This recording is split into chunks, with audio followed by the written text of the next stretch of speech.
राम हरे राम राम राम हरे हरे।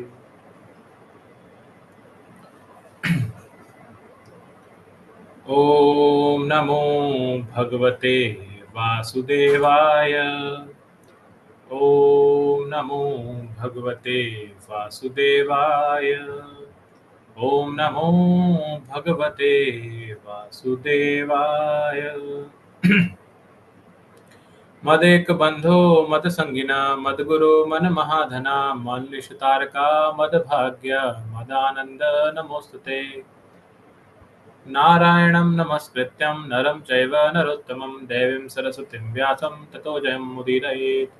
नष्टप्रायेषु भद्रेषु नित्यं भागवत सेवया भगवती उत्तमा श्लोके भक्तिर्भवती नष्टकी।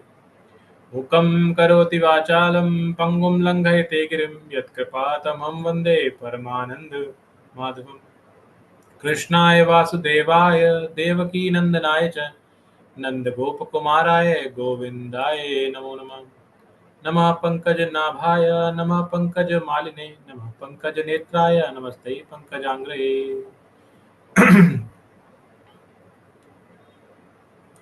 बोलो श्रीमद् भागवतम की जय, श्री प्रभुपाद की जय, श्री राधा माधव की जय। हरे कृष्णा। सभी का आज की कक्षा में स्वागत है। हम सब भक्त श्रीमद् भागवतम का अध्ययन कर रहे हैं और श्रीमद् भागवतम के जो कल्पतरु के समान है, कल्पतरु के गलितम फलम के समान है, उसका आस्वादन करते हुए हम दूसरे स्कंद पे हैं और दूसरे स्कंद का दूसरा अध्याय जिसका शीर्षक है हृदय में भगवान, इस अध्याय का अध्ययन करते हुए हम 31 श्लोक पढ़ चुके हैं इसके, जिसमें हमने देखा कि किस तरह से कर्मकांड का पहले निराकरण किया गया, उसके बाद परमात्मा का स्वरूप क्या है। ये आपको किसी और शास्त्र में शायद मिले ना मिले, लेकिन यहाँ भागवत में मिलता है आपको कि परमात्मा किस साइज के हैं, कैसे दिखते हैं, क्या रंग है, क्या वस्त्र पहनते हैं, बाल कैसे हैं उनके उनके बारे में पूरा चित्रण दिया गया है यहाँ पर, ताकि आप उन पर ध्यान लगा सकें। फिर उसके बाद बताया गया कि जो एक जीव है जो शरीर त्यागता है, वो कैसे विभिन्न लोकों से होता हुआ जाता है, और लब्धो शांति एक स्थिति है जिसको भगवत गीता में ब्रह्मभूत या स्थित प्रज्ञा कहा गया है। उस तरह की स्टेज क्या होती है, उसमें क्या होता है, ये हमने पढ़ा। षट चक्र के बारे में पढ़ा। फिर हमने ये भी समझा कि क्रम मुक्ति क्या होती है। क्रम मुक्ति के हम 31वें श्लोक तक आए हैं। इसके 10 श्लोक थे टोटल, उसमें से अभी 2 श्लोक और बाकी हैं, तो वो आज हम कंप्लीट करेंगे। लेकिन इन श्लोकों को करते करते हमें ये समझ में आया कि डिफरेंट लोगों को और किस तरह से कॉम्प्लिकेट होता जाता है। इससे हमें भक्ति योग को की सराहना करना, उसको स्वीकार करना और आसान हो जाता है, क्योंकि आपको समझ में आता है कि बाकी जो और मार्ग हैं, लेकिन वो मार्ग कैसे हैं, क्या वो इतने ही सुगम, इतने सरल हैं जितने कि भक्ति योग है। हम यहाँ पर पढ़ते हुए भी समझ पा रहे हैं कि इतने सुगम नहीं है। तो इसलिए हमारा उत्साह भक्ति योग को अपनाने के लिए और बढ़ जाता है जब हम ऐसे मार्गों के बारे में अध्ययन करते हैं, समझते हैं, जिनको समझ पाना ही मुश्किल है तो पालन करना तो और भी मुश्किल है, राइट। तो अब हम 31वें श्लोक से आज प्रारंभ करेंगे आगे की चर्चा, जो कि क्रम मुक्ति के आखिरी 2 स्टेप हैं, उनके बारे में। जो भक्त पढ़ना चाहते हैं वो अपना हैंड रेज रखें। और कालीचरण प्रभु जी, आपसे प्रारंभ करेंगे 31वां श्लोक। हरे कृष्ण प्रभु जी। हरे कृष्ण। तेनात्मानात्मनमुपैत शांत मानंदमयो वशाले एतां गतिं भागवतीं गतो यः स वै पुनर्नैः विसज्जते। केवल विशुद्ध परमात्मा ही पूर्ण आनंद तथा तुष्टि के साथ अपनी वैधानिक अवस्था में श्री भगवान के साथ संगति करने की पूर्णता प्राप्त कर सकता है।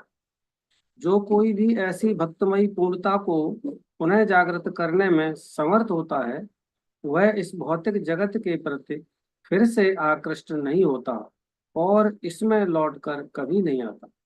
तात्पर्य: इस श्लोक में गतिम भागवतीम का वर्णन ध्यान देने योग्य है।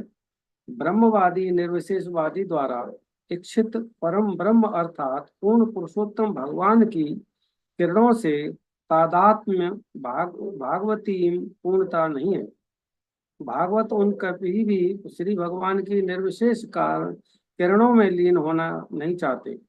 तो वे तो सदैव ही आध्यात्मिक आकाश में किसी एक दिव्य वैकुंठ ग्रह में परमेश्वर की संगति की आकांक्षा करते हैं। संपूर्ण आध्यात्मिक आकाश असंख्य वैकुंठ ग्रहों से भरा पड़ा है और भौतिक आकाश तो इस आध्यात्मिक आकाश का एक नगण्य अंश मात्र है। भागवत भक्त का लक्ष्य किसी एक वैकुंठ लोक में प्रवेश करना होता है जिनमें से प्रत्येक में श्री भगवान अपने असीम साकार अंशों के रूप में असंख्य शुद्ध भक्त पार्षदों की संगति का आनंद भोगते रहते हैं। इस प्रकार जगत में बद्ध जीवों को भक्तिमय सेवा द्वारा मोक्ष प्राप्त करने पर इन लोकों में भेज दिया जाता है। किंतु नित्य मुक्त आत्माओं की संख्या इस भौतिक जगत के बद्ध जीवों से कहीं अधिक रहती है और वैकुंठ लोक के निवासी नित्य मुक्त आत्मा इस दुखी भौतिक जगत में आना कभी भी पसंद नहीं करते। परमेश्वर की निर्विशेष ब्रह्म ज्योति में लीन होने के इच्छुक निर्विशेषवादियों को आध्यात्मिक विश्व में श्री भगवान के साकार रूप की पूर्ण प्रेम पूर्ण भक्तिमय सेवा करने की कोई धारणा नहीं होती। उनकी तुलना उन मछलियों से की जा सकती है जो नदियों तथा नालों में उत्पन्न होकर महासागर में प्रवास के लिए चली जाती हैं। वे बहुत काल तक महासागर में नहीं रह सकती, क्योंकि इंद्रिय तृप्ति की उनकी इच्छा उन्हें नदियों नालों में वापस ला देती है। इसी प्रकार जब भौतिकवादी सीमित भौतिक जगत में भोग करने के अपने प्रयत्नों में विफल होता है तो वह या तो कारण सागर में लीन होकर या निर्विशेष ब्रह्म ज्योति के तेज में लीन होकर निर्विशेष मोक्ष की खोज करता है। किंतु न तो कारण सागर और न ही निर्विशेष ब्रह्म ज्योति इंद्रियों की संगति तथा व्यस्तता हेतु श्रेष्ठ विकल्प प्रस्तुत कर पाते हैं।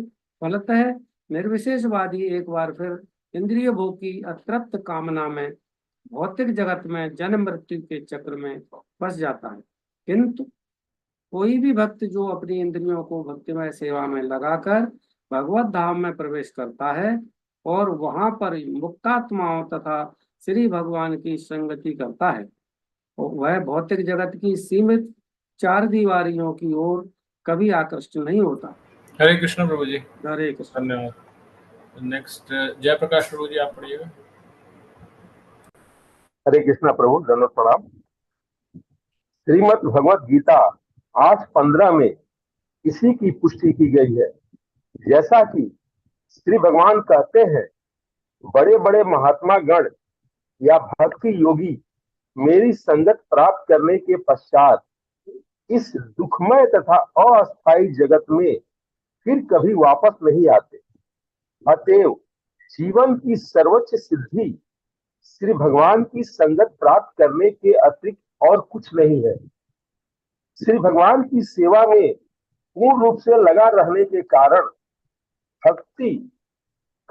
भक्ति योगी को ज्ञान या योग जैसी मोक्ष की अन्य विधि के प्रति कोई आकर्षण नहीं होता। शुद्ध भक्त 100% श्री भगवान का भक्त होता है, अन्य कुछ भी नहीं। इस श्लोक के अन्य दो शब्दों शांतम तथा आनंदम पर भी हमें ध्यान देना होगा, क्योंकि ये बोध कराते हैं कि श्री भगवान की भक्ति में सेवा भक्त को वास्तव में दो महत्वपूर्ण वरदान देने वाली है। ये है शांति तथा तुष्टि। निर्वेशवादी श्री भगवान से एकाकार होने का इच्छुक रहता है, या दूसरे शब्दों में वह श्री भगवान बनना चाहता है। यह कोरी कल्पना है। योगी विविध प्रकार की योग शक्तियों से उब उठता है, जिसके कारण उसे न तो शांति मिलती है न संतोष।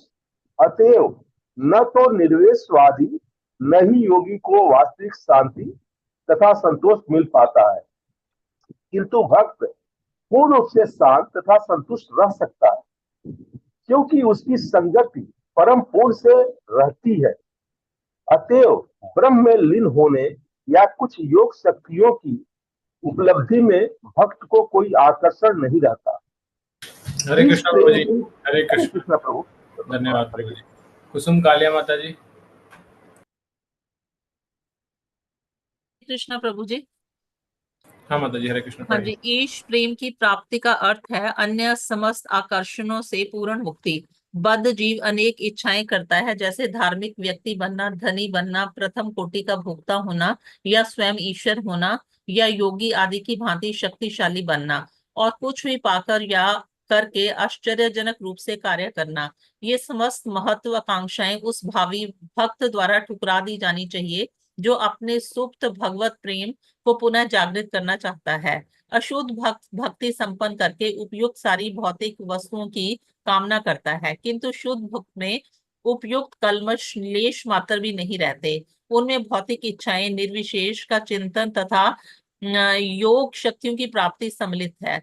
कुछ निशुद्ध भक्ति में सेवा के द्वारा अपने वांछनीय उद्देश्य अर्थात भगवान के लिए मनुष्य भगवत प्रेम की स्थिति प्राप्त कर सकता है।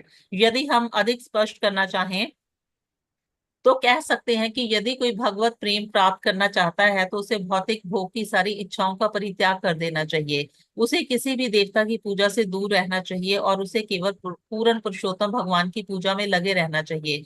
उसे भगवान से तदाकार होने की मूर्खता पूर्ण विचार का परित्याग कर देना चाहिए और संसार में प्रतिष्ठा पाने के लिए आश्चर्यजनक शक्तियों को प्राप्त करने की इच्छा त्याग देनी चाहिए। शुद्ध भक्त किसी पारिश्रमिक आशा न करके भगवान की सेवा में ही लगा रहता है। इससे भगवत प्रेम प्राप्त होगा, या जैसे कि इस श्लोक में कहा गया है, शांतम तथा आनंदम की स्थिति प्राप्त हो सकेगी। हरे कृष्ण प्रभु जी। हरे कृष्णा माता जी। तो ये जो क्रम मुक्ति है उसकी हायर स्टेज बताई गई है श्लोक के अंदर, और यहाँ बताया गया कि किस तरह से जो आत्मा है जो ट्रैवल करती गई है, वो जब भगवान की संगति की पूर्णता और स्वाभाविक स्थिति प्राप्त कर लेती है तो आनंदित और तुष्ट हो जाती है, संतुष्ट, सेटिस्फाइड। और फिर उसके बाद में उसको कोई चीज़ आकर्षित नहीं करती, और आकर्षण के कारण ही हम इस भौतिक जगत में वापस आके लौटते हैं। ये प्रभुपाद जी ने इसके तात्पर्य में बताया है। तो प्रभुपाद जी बताते हैं कि जो निर्विशेषवादी होते हैं वो क्या करते, उनका क्या विचार होता है कि वो ब्रह्म में लीन होना चाहते हैं, लेकिन जो भक्त है वो ब्रह्म में लीन होने की बात नहीं करता। वो तो भगवान के आध्यात्मिक धाम में, वैकुंठ के अंदर किसी न किसी लोक में भगवान के साथ में रहते हुए उनकी सेवा करना चाहता है। ये उसकी इच्छा है, राइट। तो उसके लिए बताया कि जो निर्विशेषवादी होता है वो इस तरह से जैसे नदी जाती है, क्योंकि कई निर्विशेषवादी जो लोग होते हैं जो इस भावना धारणा को मानते हैं कि ब्रह्म में लीन होना, वो क्या बोलते हैं कि नदी होती है, नदी बहते बहते जाके समुद्र में जैसे मिल जाती है, ऐसे हम जीव भी अंत काल में ब्रह्म में लीन हो जाएंगे। उनकी ये धारणा होती है। लेकिन प्रभुपाद जी यहाँ बताते हैं कि ये धारणा अधूरी है। हम वो नदी की तरह नहीं है, हम उस नदी की मछली की तरह हैं। तो नदी जाती तो है, समुद्र में मिलती है, लेकिन उस नदी के साथ बहते बहते वो मछली भी जाके समुद्र में मिलती है। और जब वो समुद्र में मिलती है तो क्या उस मछली का अस्तित्व खत्म हो जाता है? नहीं होता। मछली तब भी रहती है, और समुद्र में जाने के बाद भी मछली मछली रहती है। समुद्र बहुत विशाल है, लेकिन मछली अपने अणु भाग रूप में उस समुद्र के अंदर रहती है। लेकिन साथ में क्या बताते हैं, जब बहुत काल तक ऐसा होता है कि वो महासागर में रहती है लेकिन उसकी इंद्रिय तृप्ति नहीं हो पाती, तो इस इच्छा को लेकर के वह वापस से नदी नालों में वापस आ जाती है वो मछली। और इसी तरह से बताया गया कि जो निर्विशेषवादी होता है या भौतिक कारण सागर में जो लीन होना चाहता है, कारण में लीन होना चाहता है, वो क्या करता है, वो मोक्ष की कामना से ज्योति में, ब्रह्म ज्योति में लीन तो हो जाएगा, लेकिन होने के बाद में, हरे कृष्णा, तो लीन होने के बाद में तब भी उसकी इंद्रिय तृप्ति की जो इच्छा है वो पूर्ण नहीं होती। वो अधूरे चीज को लेकर के वहां गया हुआ है। उसको ना तो शांति मिल रही है ना संतोष मिल रहा है, जो हमने पहले भी एक दिन बात की थी। आनंद, जो हमारी खोज, जिसकी हम खोज कर रहे हैं, उसको आनंद नहीं मिलता वहां पर। तो जब वो नहीं मिलता तो फलतः वो क्या करता है, एक बार फिर उन अतृप्त कामनाओं को लेकर के भौतिक जगत में जन्म मृत्यु के चक्र में आ जाता है। ये प्रभुपाद जी ने बहुत क्लियरली यहाँ तात्पर्य में हमें बताया। फिर बताया, और इसके विपरीत जो भगवान का भक्त होता है, क्योंकि भगवान ने उसके लिए क्या कहा है, भगवत गीता के अंदर 8वें अध्याय के अंदर 15वां श्लोक भगवान ने बताया है, माम उपेत्य पुनर्जन्म दुखालयम अशाश्वतम। जो मुझे प्राप्त कर लेता है, माम उपेत्य पुनर्जन्म, उसका पुनर्जन्म नहीं होता। कैसे? दुखालयम अशाश्वतम। कहाँ पे जन्म नहीं होता है? ये जो जगत है जिसमें हम रहते हैं, इसको दुखालय और अशाश्वत बताया गया है। तो यहाँ प्रभुपाद जी ने बताया हमें कि ये अस्थायी है, मतलब यहाँ भी कोई चीज परमानेंट नहीं है, और दूसरी दुख ही दुख है।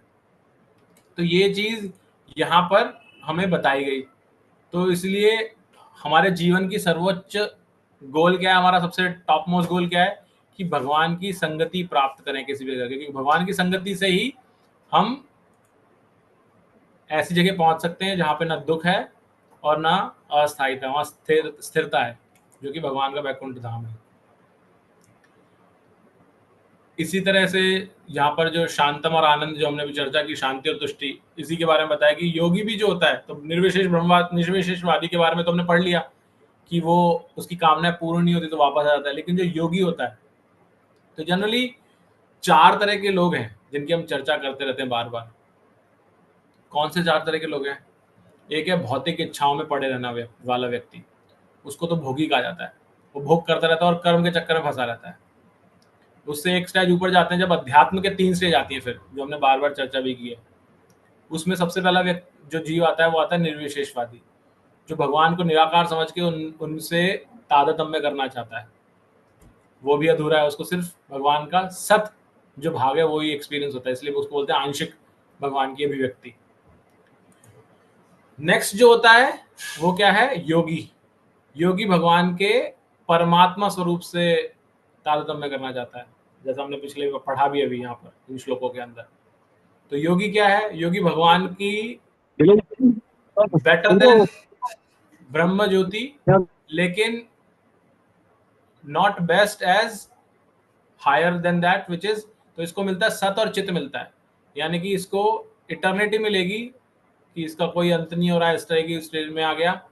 और दूसरा क्या हो गया? इसको ज्ञान मिल गया बहुत, जैसे ब्रह्मा जी को अंतःकरण में भगवान का ध्यान करने से ज्ञान मिला था, उसने परमात्मा पे ध्यान किया, उन्होंने ज्ञान मिल गया।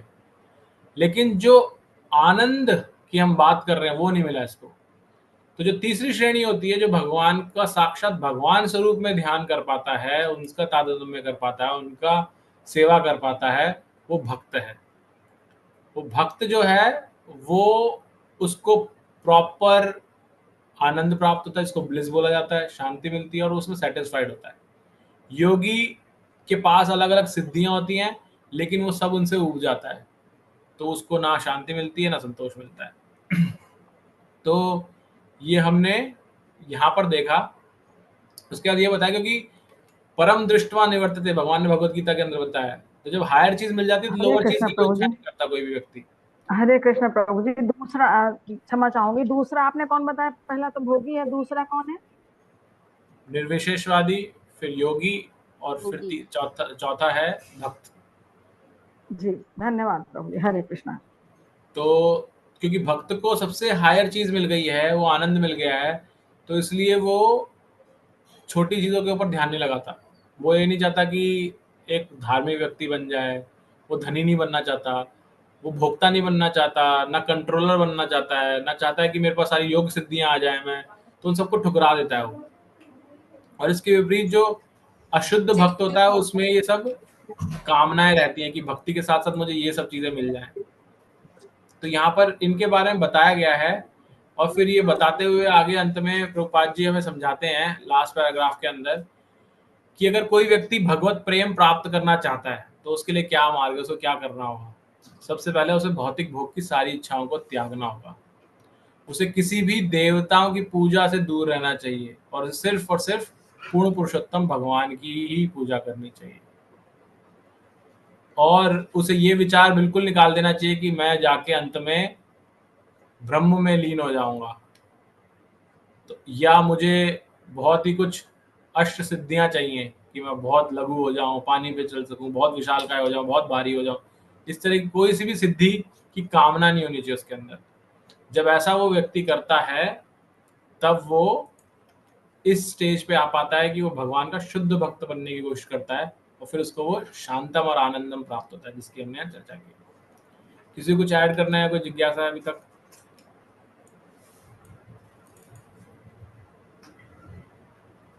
हरे कृष्णा प्रभु जी, दंडवत हरे प्रणाम। कृष्ण माता जी, दंडवत प्रणाम। प्रभु जी, मेरे घर में जो शिव परिवार है, गणेश जी, माता जी, शिव जी और लक्ष्मी जी, मैं पूजा तो नहीं करती हूँ, मगर भगवान को जो फूल अर्पित करती हूँ तो वो फूल, जो फूल की आरती करती हूँ, जो फूल होते हैं वो सबको एक एक एक दे देती हूँ। ये भी करना चाहिए कि नहीं? भगवान के भक्ति है ना माता जी, वो भी है? वो भी भगवान के भक्ति है ना।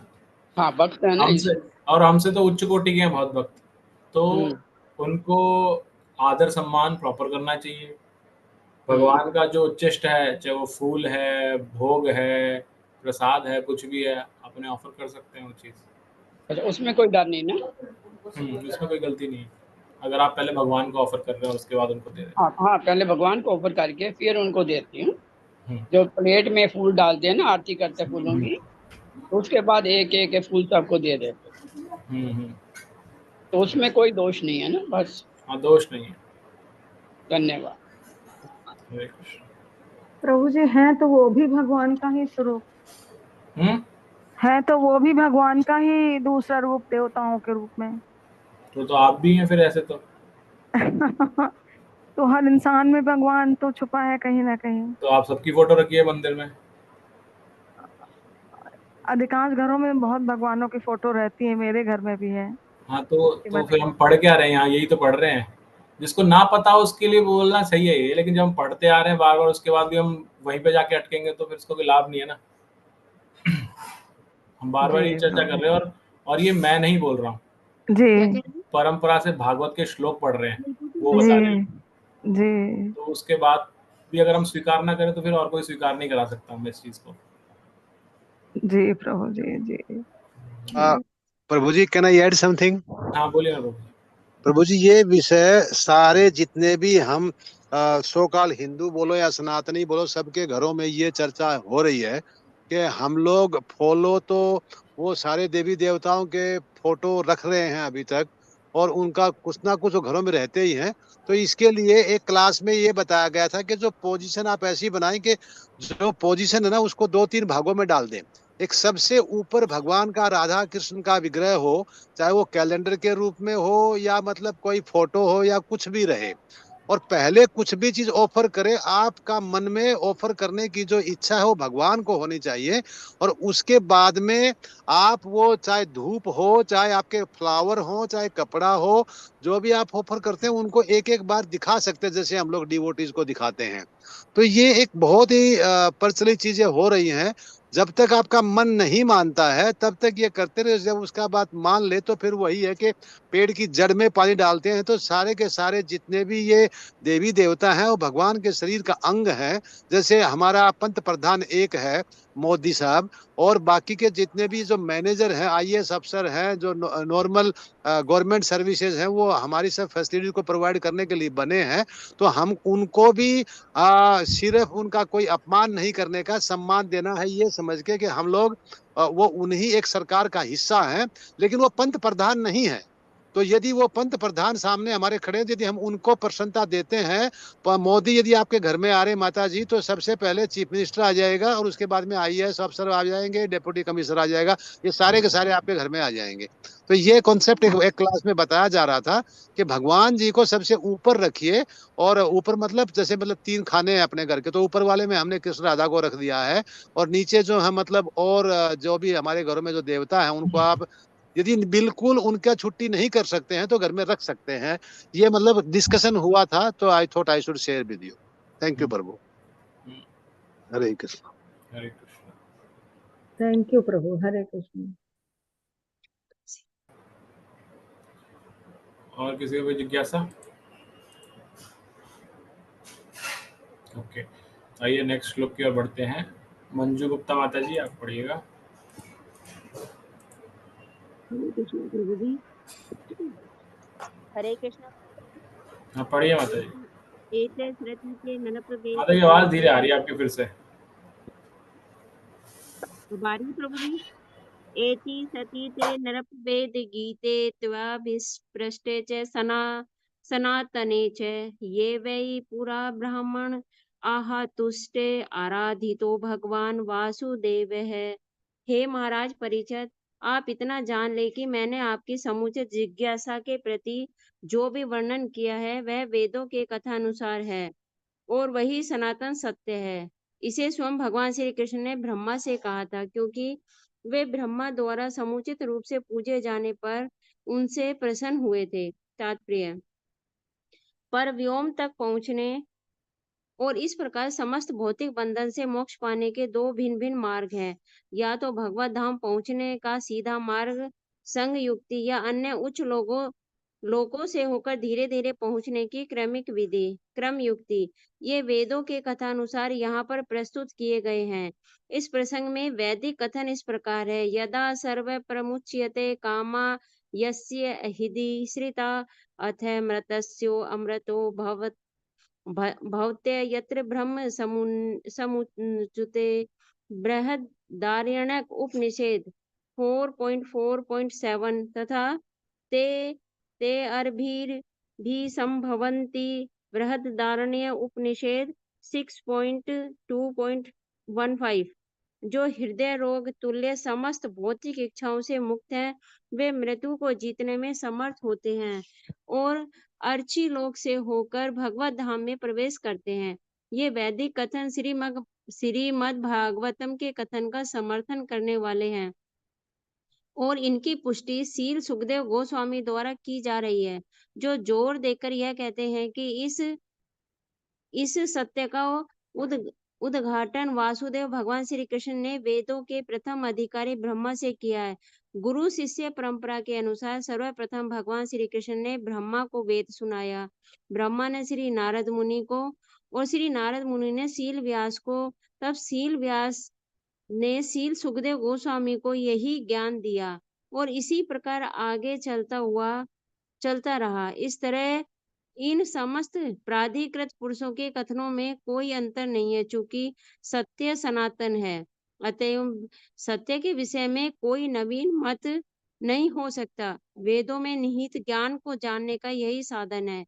इसे न तो प्रकांड पांडित्य द्वारा समझा जा सकता है, न सांसारिक पंडितों की फैशन परस्त व्याख्याओं द्वारा। इसमें न कुछ जोड़ने को है न घटाने को, क्योंकि सत्य तो सत्य है। अतः मनुष्य को किसी न किसी प्रमाण को स्वीकार करना होता है। आधुनिक विज्ञानी भी कुछ वैज्ञानिक सत्यों के लिए सामान्य व्यक्तियों के लिए प्रमाण तुल्य है। सामान्य व्यक्ति विज्ञानी के कथन का पालन करता है। इसका अर्थ यह हुआ कि सामान्य व्यक्ति प्रमाण का अनुगमन करता है। वैदिक ज्ञान की भी इसी रीति से प्राप्त किया जाता है। सामान्य व्यक्ति यह तर्क नहीं कर सकता कि आकाश के परे क्या है या ब्रह्मांड के परे क्या है। उसे चाहिए कि वह वेदों के कथनों को उसी प्रकार स्वीकार करे जिस प्रकार वे प्रामाणिक गुरु शिष्य परंपरा द्वारा स्वीकृति किए जाते रहे हैं।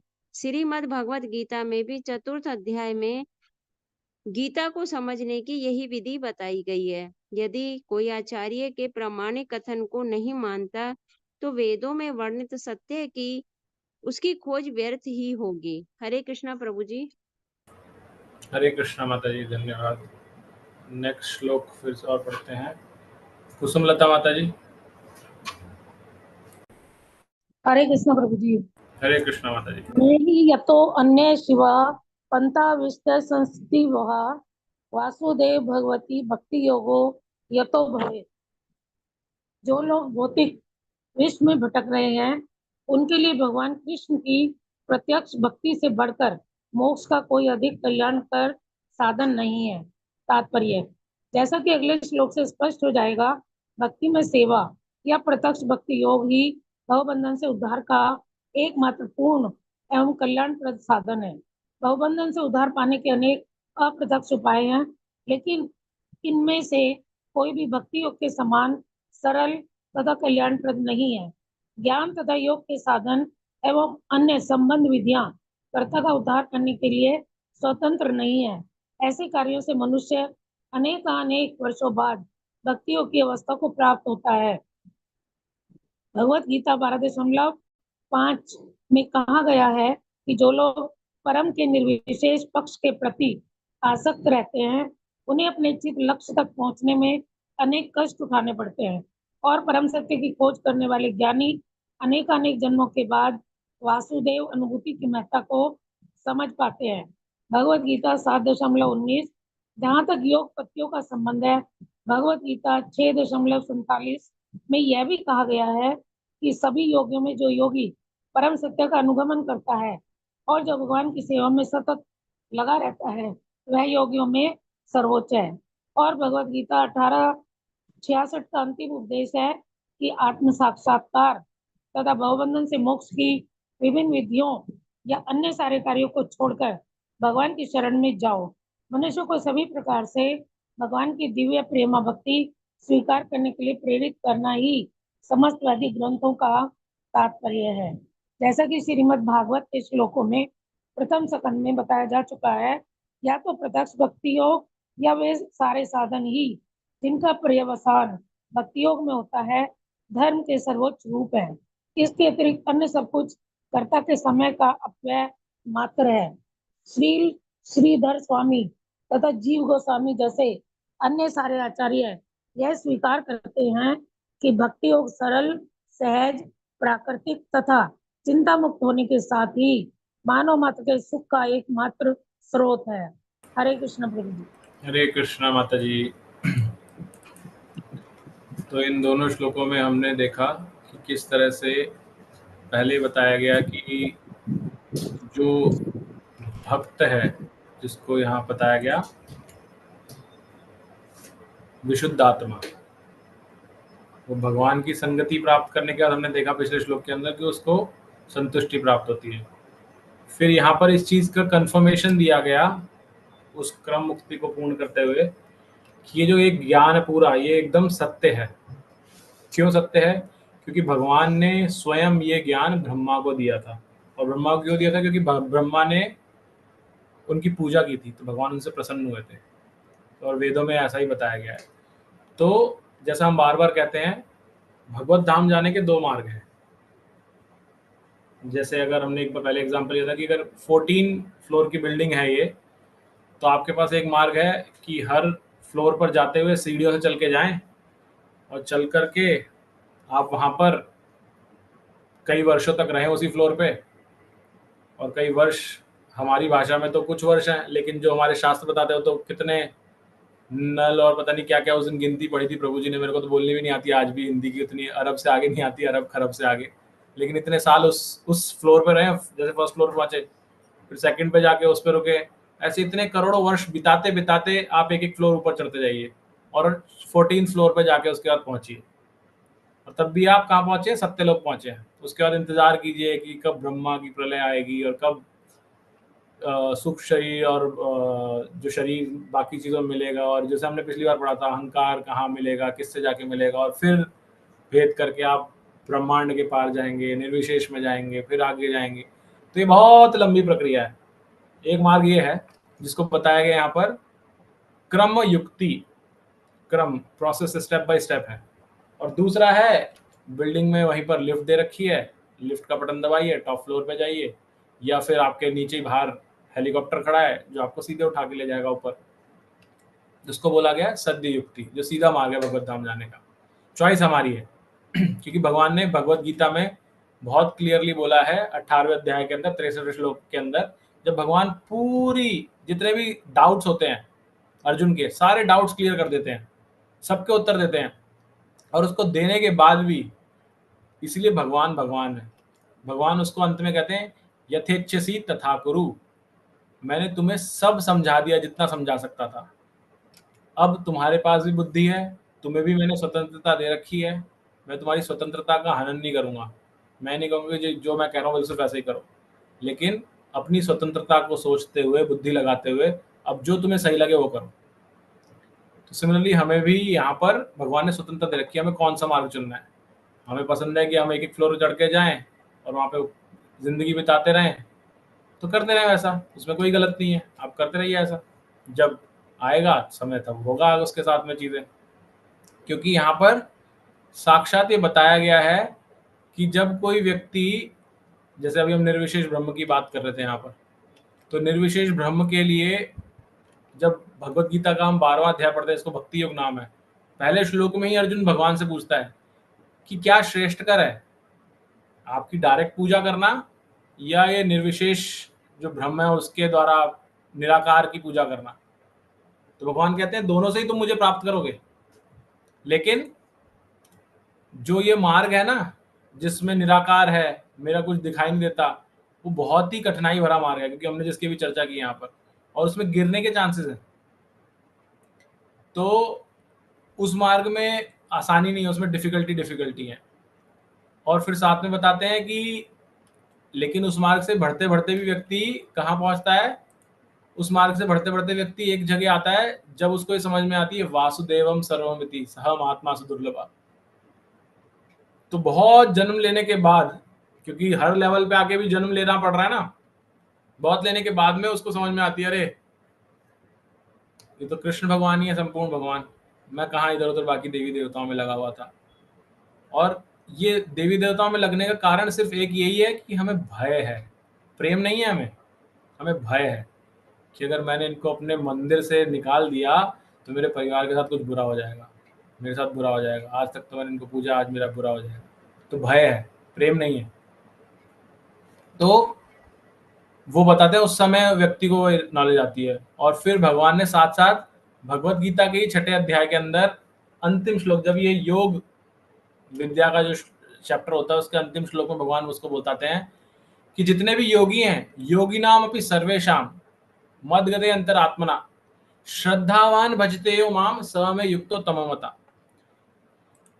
जितने भी योगी हैं इन सब में सबसे श्रेष्ठ कौन है, जो मुझे श्रद्धा के साथ भजता है, वो मेरे लिए सबसे सर्वश्रेष्ठ है, और बाकी लोग सर्वश्रेष्ठ नहीं है। तो जब ये समझ जाता है, और फिर क्योंकि भगवान ने उसको फ्रीडम दी है, तो भगवान की फिर वो आखिरी इंस्ट्रक्शन को फॉलो कर पाता है। क्या है वो आखिरी इंस्ट्रक्शन, जब भगवान बोलते हैं सर्वधर्मान परित्यज्य माम एकम शरणम व्रज, सब छोड़ के मुझे पास आ जाओ। भगवान ने इतना क्लियरली बोला है सब छोड़ के मेरे पास आ जाओ, उसके बाद भी हम देवी देवता नहीं छोड़ पा रहे।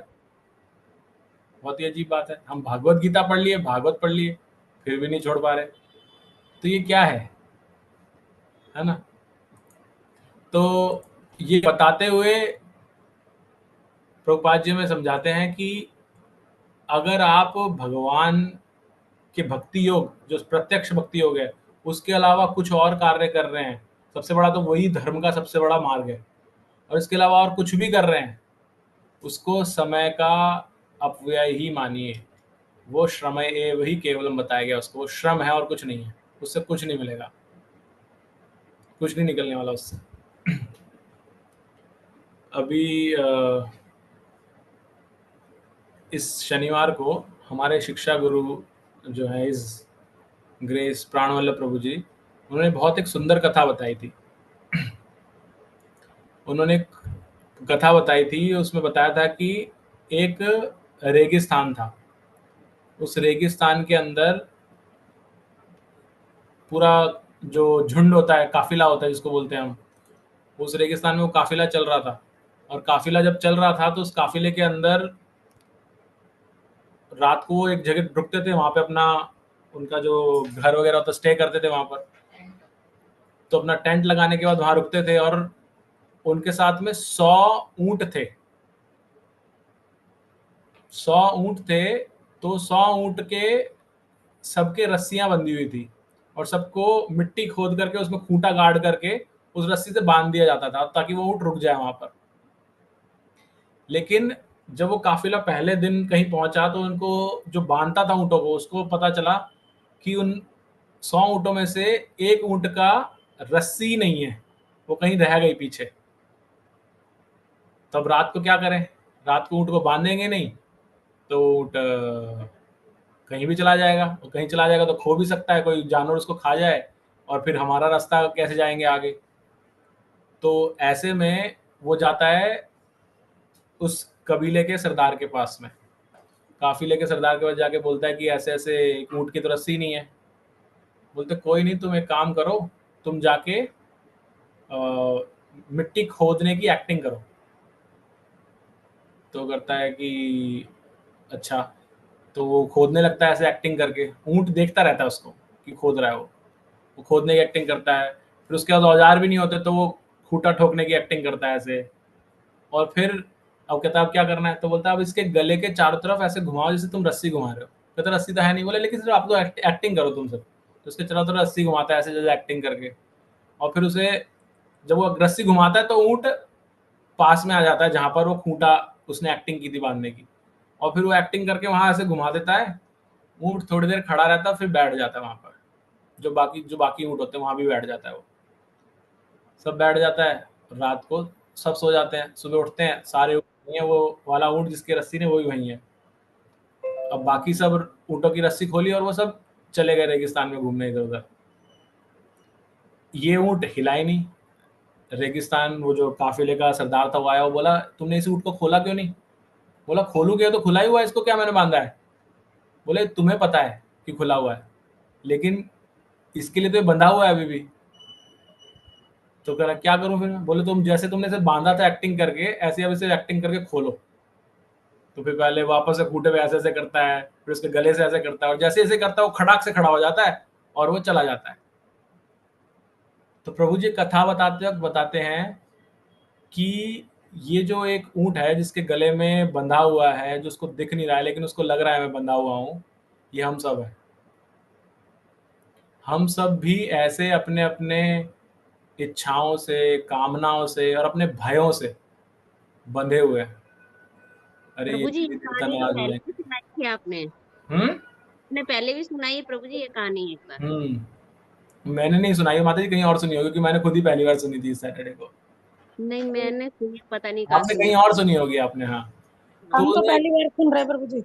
नहीं, मैंने भी पहली बार ही सुनी थी, बट उनका कहना ये था कि हमारे भय हैं। तो जो हमने अभी चर्चा की थी ना, मैं वापस उसी पॉइंट पे कनेक्ट कर रहा हूँ कि वो सब भी तो देवी देवता, अभी तो हम भगवान के ही अंश हैं, ये हैं, सभी हैं ऐसे। तो सत्य सामने होते भी उसको स्वीकार ना करना, इसका अर्थ है कि हम वो ऊँट हैं जो बंधे हुए हैं उसके साथ में, हम हिलना नहीं चाहते। हमें लग रहा है कि हम कहाँ जाएं, हम तो बंधे हुए, जब तक खोलेगा नहीं कोई हम कैसे निकलेंगे। तो हम लाचार बन के ही रहेंगे हमेशा। हमें साक्षात भगवान के स्वरूप में भागवत मिल रही है, जिसको हम कह रहे हैं भगवान का ही स्वरूप है। उनके अलग अलग अंग बता दिए हमने, चरणों के चिन्ह बता दिए, उसके बाद भी हम स्वीकार नहीं कर रहे। अर्थात हमारी वो ना दिखने वाली रस्सी कहीं ना कहीं बंधी हुई है। शास्त्र तो ये बताते हैं कि जब शास्त्र पढ़ते हैं, अध्ययन करते हैं, भक्तों के संग में आते हैं, तो दूसरे में बताते हैं अरे तू ऊँट मत बन जिसकी रस्सी खोई हुई है, तू खुला हुआ है, बंधा हुआ नहीं है। लेकिन उसके बाद भी उसको स्वीकार करना ना करना हमारे हाथ में, क्योंकि भगवान ने क्या बोला है भगवत गीता में, यच्छेद सिद्धि तथा कुरु। तुम्हें दे दिया ज्ञान, अब तुम्हें जो ठीक लगे वो करो। तो पता होने के बाद भी बंधे रहना हमारी चॉइस है। ठीक है, तो यहाँ पर रुकते हैं। किसी को कुछ ऐड करना है या कोई जिज्ञासा है तो ले सकते हैं। हरे कृष्णा प्रभु जी। यस प्रभु जी, हरे कृष्ण। अभी आपने दो शब्द इस्तेमाल किए, काफिला और कबीला। उर्दू के शब्द दोनों। हाँ, दोनों ही अलग हैं। हम्म। और काफिला का मतलब है चलती फिरती बस्ती, हाँ, रोजाना नई काफिला वाज द करेक्ट वर्ड, सही बोल रहे हैं आप। चलती फिरती बस्ती। हम्म, और कबीला है परमानेंट बस्ती, एक मोहल्ला बिल्कुल सही जिसको। बोल। हाँ, ये इसका फर्क। संस्कृत, हिंदी या संस्कृत का कोई शब्द तो बता दीजिए, मेरी डिक्शनरी में नहीं मैं था। हिंदी का तो अभी नहीं आ रहा, लेकिन इसका मीनिंग बताया है मैंने। हाँ, मीनिंग तो समझ गया, आप सही बोल रहे हैं। काबिला, कबीला और काफिला अलग अलग है। कबीला चलता फिरता, और काफिला माने स्थिर। नहीं, उल्टा। नहीं नहीं, उल्टा, हाँ उल्टा हो गया। आपने कबीला माने स्थिर, कबीला माने करेक्ट, स्थिर, हाँ करेक्ट। काफिला माने चलता फिरता। इनके हिंदी के शब्द चाहिए, सही है। ठीक है, धन्यवाद प्रभु जी। और कोई?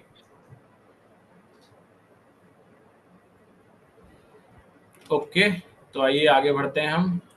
हरे कृष्णा प्रभु जी। यस माता जी, हरे कृष्णा। इसमें जो काफिला कबीला का महाराणा प्रताप सिंह को जब मतलब लड़ाई हुई थी तो वो सब अपना छोड़ के निकल गए थे ना, तो उसके बाद वो वहां जंगल में बैठ के उन्होंने कबीला बनाया था।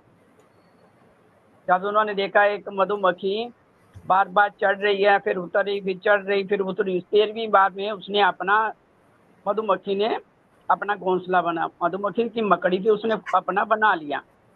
तब वो एकदम उठे कि मैं भी ऐसे लड़ सकता हूँ। उन्होंने फिर अपनी सब इकट्ठा किया। उन्होंने जब जो इकट्ठा किया था उसको कबीला नाम दिया अपना।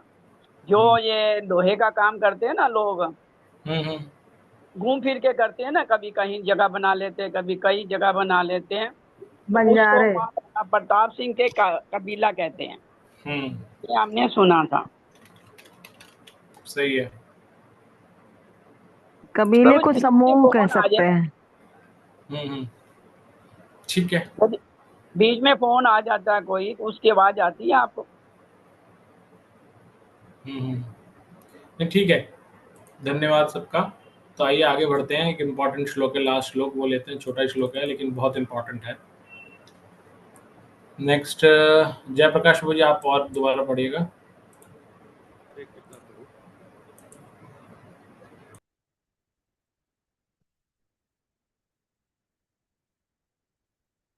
भगवान ब्रह्म कार्तेय श्री अविंश मनीष्या तत् अवस्था प्रभु जी बहुत धीरे आवाज है आपकी। एक सेकंड ब्लूटूथ निकाले जाए, एक सेकंड क्षमा चाहते हैं प्रभु। हो गया, ब्लूटूथ लगा निकाल दिए थे। प्रभु जी आवाज नहीं आ रही अभी भी। ब्लूटूथ निकाल दिए थे प्रभु, 1 मिनट। हाँ जी, हाँ जी।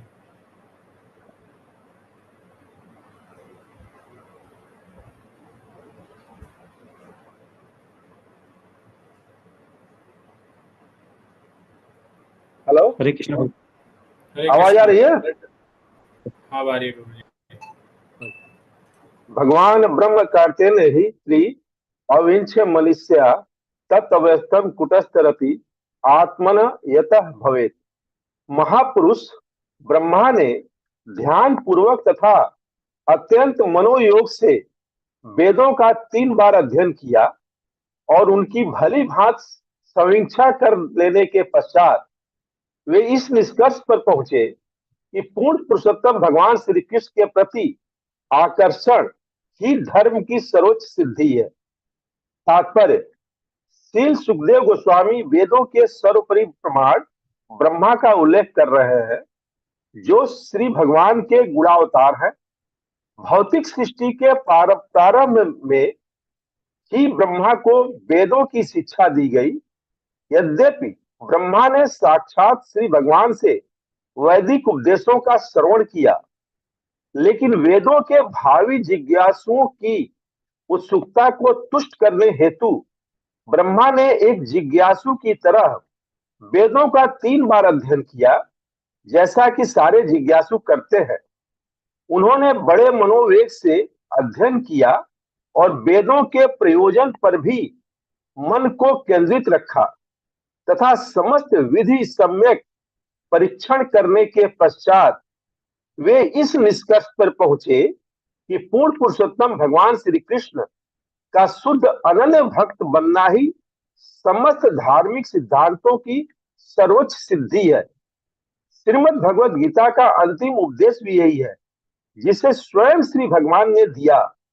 इस प्रकार वैदिक निर्णय सभी आचार्यों द्वारा मान्य हैं और जो इस निर्णय के विरुद्ध हैं वे वेदवादरत लोग हैं, क्योंकि श्रीमद् भगवद गीता 2.42 में कहा गया है। हरे कृष्णा प्रभु।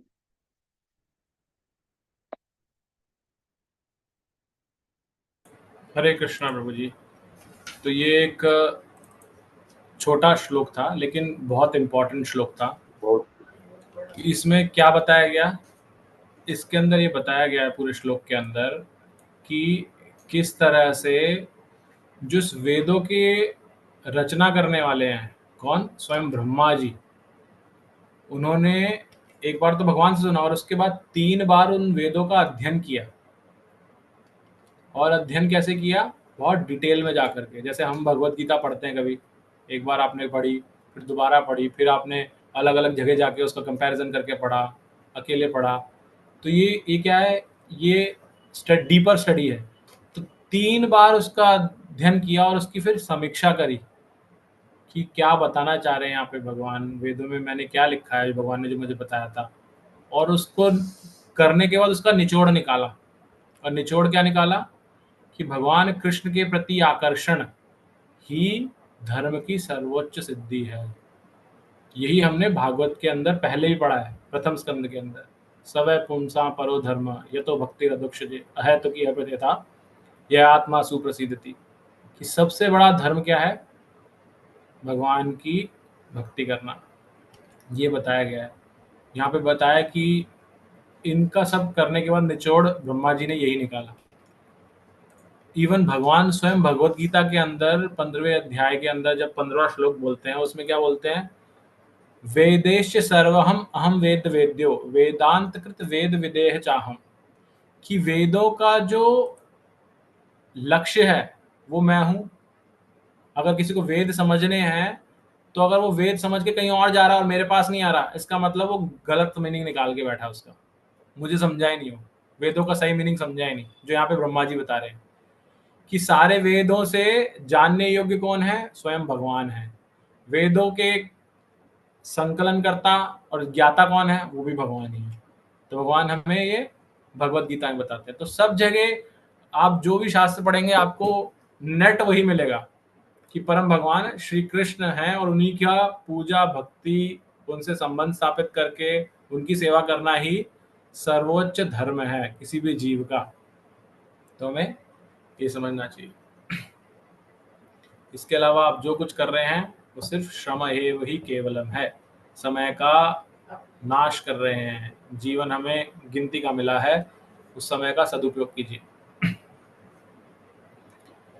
तो हम यहाँ रुकते हैं क्योंकि अब 3 मिनट बचे, हम अगला श्लोक नहीं पढ़ पाएंगे, बट बहुत इंपॉर्टेंट श्लोक आ रहे हैं अब आगे, जो 3 श्लोक हैं इस अध्याय को पूर्ण करने से पहले। तो कल हम इन तीनों श्लोकों को लेंगे। अगर किसी को कुछ ऐड करना है, कोई जिज्ञासा है, तो आप अभी बता सकते हैं। हरे कृष्णा प्रभु। हरे कृष्णा प्रभु जी, बहुत धीरे आवाज आ रही है प्रभु जी। यही कह रहे थे कि ये लास्ट श्लोक आपने जो 34 टच किया है, इसमें तो बिल्कुल स्पष्ट कर दिया। अब इसके बाद तो कुछ बचा ही नहीं प्रभु जी भक्ति के अलावा। यस, धन्यवाद प्रभु जी। अनुपम प्रभु जी, आप कुछ कहना चाह रहे हैं? हरे कृष्णा प्रभु जी। हरे कृष्णा प्रभु जी। हम लोग प्रभु जी ये अध्याय और कितना श्लोक बाकी है, दूसरा अध्याय का? दूसरे अध्याय का 3 श्लोक बाकी है प्रभु जी। जी प्रभु जी, ठीक है। हरे कृष्ण। हरे कृष्णा। हरे कृष्णा प्रभु जी। हरे कृष्णा प्रभु जी। यस प्रभु जी, अभी लास्ट वाले श्लोक में जो हम डिस्कस कर रहे थे ना भगवान और देवी देवताओं के विषय में, तो ठीक है, जो समझ में तो आता है कि हमें भगवान की तो मतलब सर्वा मानकर और उन्हें सुप्रीम पोजीशन पर रखकर और उसके हिसाब से बिहेव करना चाहिए। लेकिन इसमें साथ में एक चीज और भी है प्रभु जी की जब इस फिलॉसफी को समझा है और जब से मतलब थोड़ा बहुत ही दिमाग में जाना स्टार्ट हुआ है, तब से एक चीज और भी साथ में है कि फॉर एग्जांपल जैसे बाकी देवी देवताओं का लेट्स से कभी कोई ओकेजन है ना, कुछ भी उनका त्योहार है या कोई डे है, या इवन लेट्स से मंदिर में देवी देवताओं के विग्रह हैं, तो काइंड ऑफ ऐसा है कि मतलब जो भाव, जो एक्साइटमेंट पहले जनरेट होता था वो अब जनरेट नहीं होता। और this is not out of disrespect, कोई डिसरिस्पेक्ट की भावना नहीं है, बट ये ऑटोमेटिक है कि अब जब से ये सुना है कि भगवान जो है वो सुप्रीम है और बाकी उनकी पोजीशन क्या है, तो ये भाव ऑटोमेटिक चेंज हो रहा है। तो क्या इसमें कुछ मतलब प्रॉब्लम है, कुछ गड़बड़ है, तो कैसे समझना चाहिए?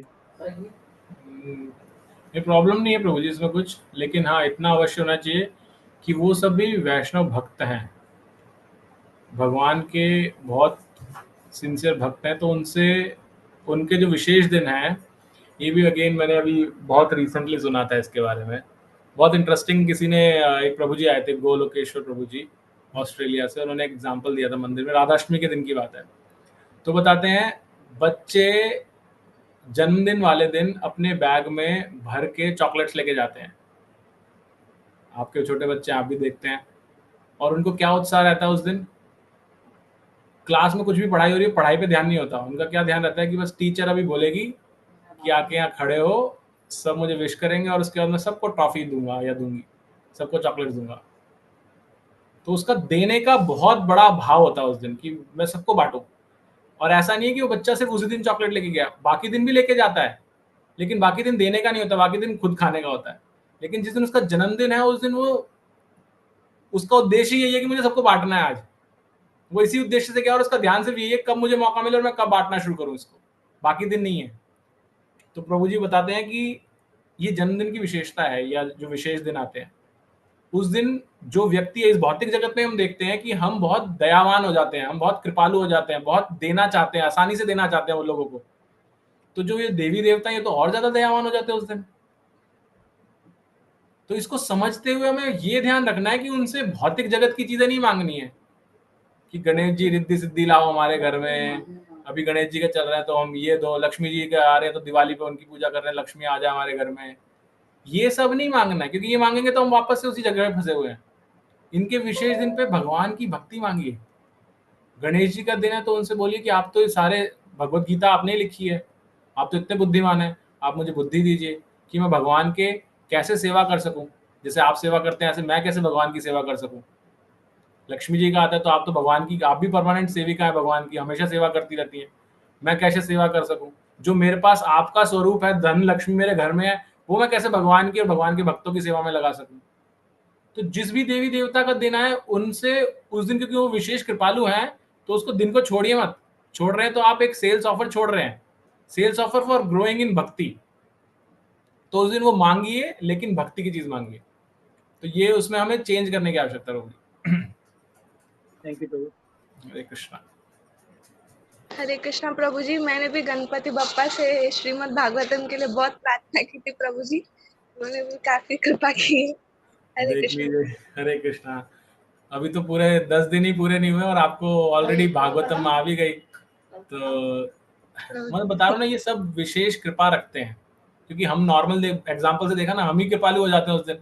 मेरा जन्मदिन आएगा तो मैं भी बहुत कृपालु हो जाऊँ, क्योंकि मुझे फोन करेगा, तो चाहे मेरा दुश्मन ही फोन क्यों ना करे, मैं उससे भी बहुत प्यार से बात करूंगा। तो देवी देवता तो और उनके पास तो बहुत शक्ति है, हमसे तो बहुत ज्यादा है। धन्यवाद माता जी एग्जाम्पल शेयर करने के लिए।